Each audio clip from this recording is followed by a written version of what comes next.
The weight of this old album feels heavier these days. Or maybe it's just my hands that have gotten lighter. The leather is worn smooth in the places I've held it most, and the pages make a soft, tired sigh when I turn them. I always stop on this one photograph from a time when my wife, Sarah, still had a laugh that could fill a whole room. There she is, standing next to our old Ford Falcon, the wind catching her hair just so. Behind her, blurry and distant, a sign for a coastal highway we only ever drove once. My thumb traces the outline of her smile, a ghost of a gesture. It was a beautiful day. We thought for a moment that beauty like that was for us, too. How much does a man have to pay for a quiet life? It's a funny thing, memory. It's not just about what you did, but all the things you decided not to do. A man can live his whole life in a city, born and raised, and never truly see all of it. Not because the roads are blocked, but because you learn, quietly, which ones aren't worth the trouble. It's a map you draw inside your own head, marking off the places where you might not be welcome. You tell yourself you're building a sanctuary, a safe place to rest your bones and protect your spirit from the world's sharp edges. But you don't realize until much, much later that you also built a cage, and you're the one holding the key. My name is Harold Eugene Mitchell. I'm 80 years old. You live that long, and you start to see the architecture of your own life. The rooms you built, and the ones you decided to lock from the inside. That cage I mentioned, it wasn't made of steel or wire. It was built out of small decisions, quiet acceptances, and the heavy weight of what went unsaid in a room full of people. Each time I chose not to drive down a certain road, or not to walk into a certain shop, I was adding another bar. I told myself it was for peace. I told myself it was dignity. But peace and freedom, they aren't always the same thing, are they? I remember the day that photograph was taken. It was a Saturday in late spring, the kind of day that feels like a promise. The air coming through the windows of the Falcon smelled of salt and possibility. Sarah had packed a small basket with sandwiches and a thermos of sweet tea, and she was humming a tune from the radio, nostalgic. We were young and we believed the world was just as beautiful as the magazine said it was. The plan was simple: drive the coast, see the ocean that everyone talked about, and just be. We weren't looking for trouble. We were just looking for a slice of pie at a little diner we saw advertised on a billboard, a place to rest before seeing the water. We stepped into that little diner, and the warmth I expected wasn't there. It wasn't cold exactly. It was still. The low hum of conversation just stopped. not all at once, but like a faucet being slowly turned off. A few forks clinked against plates, and then that stopped too. Every head in that small room turned just for a second to look at us standing in the doorway. There was no anger in their eyes, nothing I could put a name to. It was just a heavy, thick curiosity, the kind of look you give something that doesn't belong. I felt Sarah's hand tighten on my arm, a silent question I had no answer for. The waitress, a woman with tired eyes and a starched white apron, came to our table. She didn't smile, she just took our order, 2 slices of apple pie and 2 coffees. When she brought them, the plates made a sharp little sound as they hit the table, just a bit too hard. The pie was good, I think. I can't rightly remember the taste. All I could focus on was the feeling of being watched, of being measured. I told myself to just eat, to look at my wife, to pretend we were the only 2 people in the world, but the silence from the other tables was louder than any word they could have said. The drive home was the quietest I ever remember it being in that car. The beautiful scenery we had come to see just rolled past the window, and I barely noticed it. The sun was setting, painting the sky in colors I'm sure were breathtaking, but it all felt gray to me. I wanted to reach over and take Sarah's hand. I wanted to make a joke, to say something that would bring back the music she was humming on the way there. But the air in the car was too thick with what hadn't been said back in that diner. We had gone looking for a piece of beauty and had been handed a piece of something else instead. We never spoke a word about it, not really. We got home, unpacked the basket, and the day was just over. But a decision had been made in that silence. We never tried to drive that coastal highway again. It was a beautiful road on the map, but for us, it now led nowhere we wanted to go. They never put up a sign that said we weren't welcome, but we heard the warning just the same. It was the first time I understood that some parts of the world could be closed to you without a single lock on the door. You just learn which doors aren't worth opening. For years, I told myself that what I did that day was a show of strength. I chose dignity over confrontation.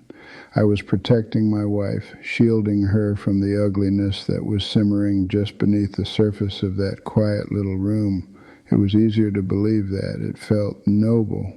But now, with all this time between me and that young man in the diner, I can see the other thing that was there, sitting right next to dignity. It was fear, a cold, quiet fear that I didn't have a name for back then. It wasn't the kind of fear that makes you run, but the kind that makes you shrink.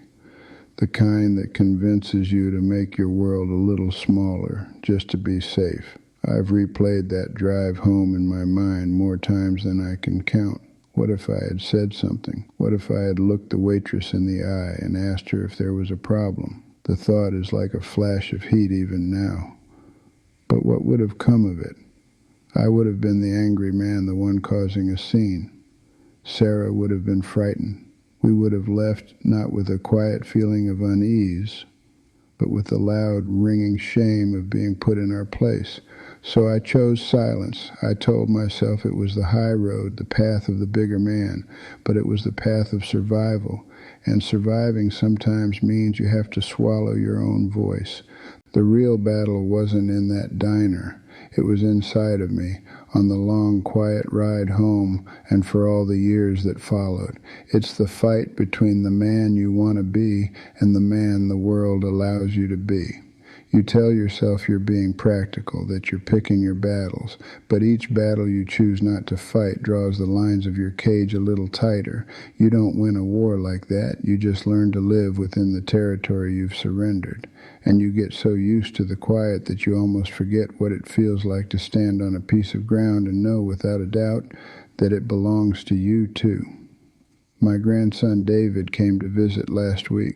He's a good boy with eyes that seem to see the world in a way I never quite learned how to. He's an artist, you see, and he takes pictures. He spread a series of his photographs out on my old dining room table, these big glossy prints full of impossible color and light. They were of the ocean. Not just any ocean, but that very same stretch of coastline, the one Sarah and I turned our backs on all those years ago. I saw the brilliant white sand, the way the waves curled into fine foam, the tall, thin grass bending in the wind. He had captured it all, every last detail. He spoke about the light, how it changed from morning to evening. But all I could see was the ghost of a little diner just off the road. I picked up one of the photos, the paper feeling cool and substantial against my worn fingertips. It showed a long, empty stretch of beach with just a single set of footprints leading toward the water. I had to clear my throat before I could speak because the question felt heavy in my mouth, like a stone I'd been carrying for nearly 60 years. "David," I said, my voice coming out softer than I intended it to, Did anyone bother you out there?" He looked up from his pictures, a flicker of confusion in his eyes. Then I saw a different kind of understanding wash over his face, a sad sort of wisdom for a man so young. "Sometimes," he said, his voice quiet but steady, "some people stare a little, but Grandpa, it's too beautiful to let them have it all to themselves." He said it so simply, so matter-of-factly. It wasn't a challenge and it wasn't an accusation against me or the choice I had made. It was just his truth, plain and clear. In that moment, he held up a mirror, and in it I saw the young man I was sitting in that silent car next to my wife, making a decision I had always told myself was about dignity. I saw the fear I had called by another name. David's courage wasn't loud or angry. It was a quiet, firm insistence on his own right to be there, to witness that beauty for himself. He wasn't surrendering the geography. He was walking right on it, leaving his footprints in the sand for everyone to see. He chose to pay a different price for his peace, and I finally understood that mine had cost me the view of the ocean. For nearly 60 years, I told myself a very specific story about that day. In that story, I was the strong one. I was the man who chose dignity over a pointless confrontation, who shielded his wife from the ugliness of the world by simply turning his back on it. I believed that true strength wasn't in making a scene, but in refusing to let their silent poison touch my soul. I saw it as a victory of spirit. We had left that place with our heads held high, even if our hearts were a little heavier. I convinced myself that building a smaller, safer world was a wise man's choice, a way to preserve peace in a world that offered so little of it. David's words, spoken with such casual certainty, were like a key turning in a lock I had forgotten existed. It's too beautiful to let them have it all to themselves. He wasn't talking about fighting or demanding respect. He was simply stating his right to witness beauty.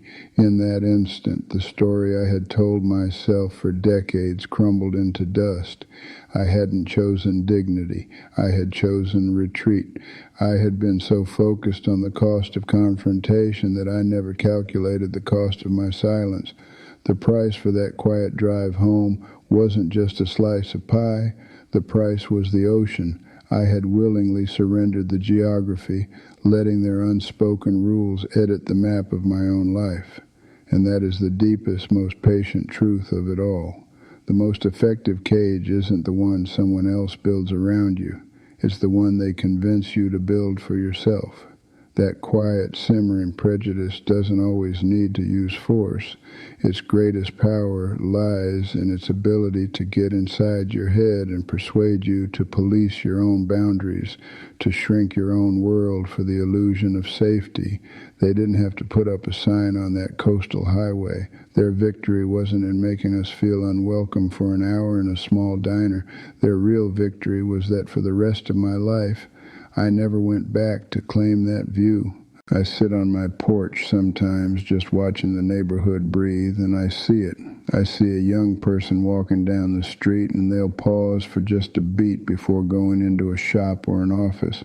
It's a hesitation so small most folks wouldn't even notice it. But I do. In that little moment, I can almost hear the questions they're asking themselves. Is this place for me? What will it cost to walk through that door? Am I dressed right? Will they look at me funny? They are calculating the price of entry, weighing the potential for discomfort against their own need or desire. It's a quiet, invisible transaction that happens 1,000 times a day, a little piece of a person's spirit being offered up as collateral. That kind of silence has a particular weight to it, and once you've felt it, you recognize it everywhere. It's not the comfortable quiet between two people who know each other well. It's the heavy silence in a family when a difficult subject is brought up and then just as quickly dropped. It's the pause in a young person's voice when they start to tell you about a big dream and then suddenly shrink it down, making it smaller and more sensible so it won't be laughed at. It's the sound of a compromise being made deep inside. The sound of a person deciding that a small piece of their own truth isn't worth the trouble it might cause. We all learn to live with these silences, these unsaid things. It gets a man to thinking about the maps we all carry inside our own heads, not the paper kind, but the ones we draw ourselves, with thick lines marking off the places we believe we can't go. We label entire territories as hostile, entire roads as closed, based on a single bad experience or a warning we heard from someone else. We tell ourselves we're just being smart, that we're protecting ourselves by staying within the safe lines we've drawn. But after all this time, I've come to believe that the map isn't the territory. The road might have changed, the people might have changed, or maybe, just maybe, the fence we think is there only exists on the map we're holding. I find myself back here with this old album resting on my knees. The leather feels the same, but the weight of it has shifted. It's no longer just the weight of passing years. It's the weight of a specific, silent transaction made in a small diner 60 years ago. My thumb still traces the outline of Sarah's smile in this photograph, but my eyes are drawn to what's behind her. That blurry sign for a coastal highway. For decades, I saw it as just part of the background of a bittersweet memory. Now I see it for what it was, a border, a line we let them draw for us, and one we agreed never to cross again. I asked how much a man has to pay for a quiet life. I know the answer now. You pay with the size of your world. My grandson's photographs are still spread out on the dining room table, a vibrant map of a place I chose to forget. In his pictures, the ocean is real and vast, the sand is white, and the beauty is undeniable. He saw what Sarah and I were supposed to see. His courage wasn't loud or confrontational. It was the quiet, steady courage of simply showing up, of refusing to believe the road was closed just because someone made him feel unwelcome. He drew his own map, and me, I lived my life on the one I accepted. I built a safe harbor, and I don't know that I regret the safety it gave my family, but I know with a certainty that settles deep in my bones that from inside that harbor you can't ever see the ocean. They never put up a sign, but I heard the warning just the same. That's the thing that's taken me a lifetime to understand. A real sign, one made of wood and paint, is an honest thing. You can see it, you can read it, you can decide to obey it or defy it. But the other kind of sign, the one that hangs in the air of a silent room, is far more powerful. It's a warning that gets inside of you, that writes its rules directly onto your heart. You can't argue with a feeling. You can't confront a silence. You just absorb it, and it becomes a part of the map you use to navigate your days, quietly telling you which roads are best left untraveled. And once you learn to recognize that warning, you start to see it in places you never expected. It's not just about a diner on a coastal road. It's in the tone of voice that changes on the other end of the telephone, or the way someone's smile doesn't quite reach their eyes. It's a language learned without a teacher, a constant, low vibration that tells you to be careful, to be smaller, to not ask for too much. You spend your years trying to live a good life, a quiet life, all while navigating a world that has invisible fences everywhere. The real weight isn't in the moments of trouble. It's in the constant, exhausting effort of trying to avoid them. I suppose we all carry a map like that inside our heads, with certain roads and towns we've quietly marked as closed.